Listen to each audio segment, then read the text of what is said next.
Breaking news today. The death toll from Russia's poisonous cider hits 30. On June 6, Russian officials reported that 30 people in the regions of Ulanovska, Samara, Nizhny Novgorod, and Udmurtia had died after drinking tainted cider. In an effort to cut costs, Russians frequently poison themselves with fake booze. In 2021, 34 people in the Orenburg region of the Urals were poisoned by surrogate alcohol. Irkutsk, a city in Siberia, saw 78 people perish in December 2016 after ingesting scented herbal bath oil that had been adulterated with methanol, a highly toxic industrial alcohol. A report from the Interministerial Committee, IMC, exploring government options in light of Russian President Vladimir Putin's planned attendance at the 15th BRICS summit in August will be delivered to President Cyril Ramaphosa. Let's wait for things to take their natural course rather than making things worse by spreading false information. On Tuesday, Ramaphosa said, "What I can guarantee is that this matter will be well handled, and I will make the announcement." The president made these remarks to the press at the Union Buildings in Pretoria following bilateral talks with his Portuguese counterpart, President Marcelo Rebelo de Sousa, who is on a state visit to South Africa.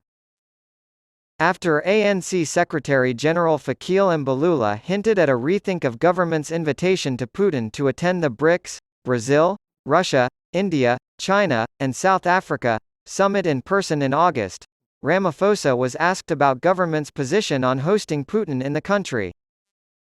In an interview with the Sunday Times, he said Putin should not feel belittled if the invitation is rescinded.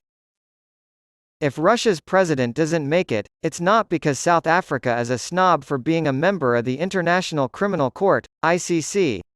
What happens, happens. Mbalula argued that this development should not affect the BRICS forum's accessibility.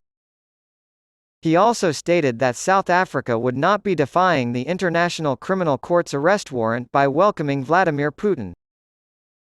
He predicted that this would be the first summit in the group's five-nation history in which at least one member state did not attend in person.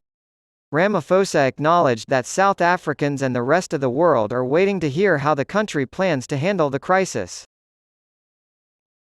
He confirmed that the committee, under Paul Mashatile's direction as vice president, held its first meeting on Monday to discuss the government's options in light of the ICC's arrest warrant for Putin.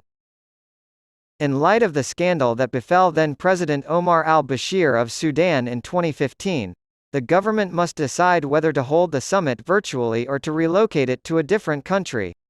The government ignored an International Criminal Court warrant for al-Bashir's arrest in 2015. As a member of the International Criminal Court, South Africa must take legal action against Putin upon his arrival in the country.